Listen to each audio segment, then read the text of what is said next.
High বন্ধুরা, আজকে আবার একটা ভিডিও নিয়ে চলে এলাম। আজকে ভাজবো চিকেন পকোড়া করব।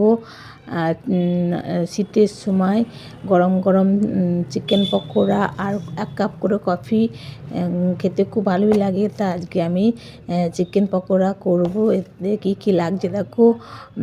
চিকেন নিয়েছি 200 গ্রাম। আমরা দুটো মানুষ, বেশি জন নয়, তাই আমরা অল্প করেই করে খাবো, বেশি খাবো না।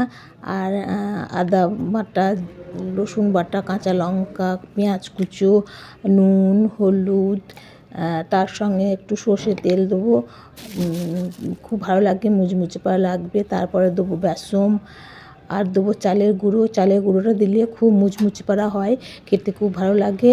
আর দেবো একটু লেবু। মাংসটা রেখে দেবো 1/2 ঘন্টা মেখে, তাই একটু লেবু দেবো। লেবু দিয়ে একটু মেখে নিচ্ছি। তারপর দেবো একটা ডিম দেব। ডিমটা দিয়ে আমি মেখে ঢাকা দিয়ে 1 ঘন্টা মতো রেখে দেব। 1 ঘন্টার পর আমি এটাকে গরম গরম ভাজবো আর খাবো। দেখো, ঢাকা দিয়ে রেখে দিলাম, 1 ঘন্টা হয়ে গিয়েছে, ঢাকা খোলা হয়ে গেছে। তার সঙ্গে একটু আমি দেবো লঙ্কা গুঁড়ো। একটু ঝাল ঝাল পাড়া খেতে হবে, খুব ভালো লাগবে খেতে ঝাল ঝাল পাড়া হলে।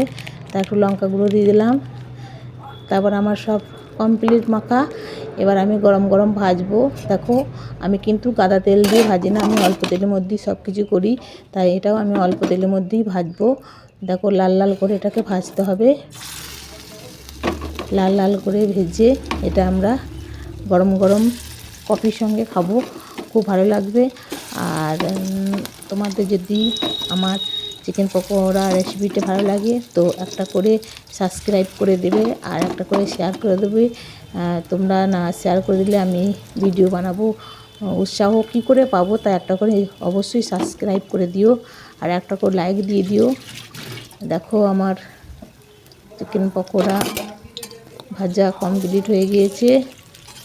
দেখো কি সুন্দর কালারটা এসেছে। আমি কিন্তু আমার মতো করে ভাজি, আমি দোকানের মতন ভাজি না। আমার দোকানে কোনো জিনিস খেতে ভালো লাগে না, আমি আমার মতো করেই ভাজি। আমি যা ভাজি আমার মতো করেই ভাজবো, আমি দোকানের সঙ্গে তুলনা করি না, কারণ আমি দোকানে কোনো জিনিসই সেরকম খাই না। আমি সব কিছু বাড়িতে বানিয়েই খাই। তোমরা সব ভিডিও আমার দেখো যে আমি সব কিছু বাড়িতে বানিয়েই খাই, দেখাই, তোমাদের পাঠিয়েও দিই, দেখো।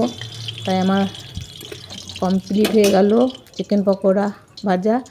দেখো দেখতে কেমন হয়েছে, অবশ্যই একটা করে কমেন্ট করে দিও আর একটা করে শেয়ার করে দিও।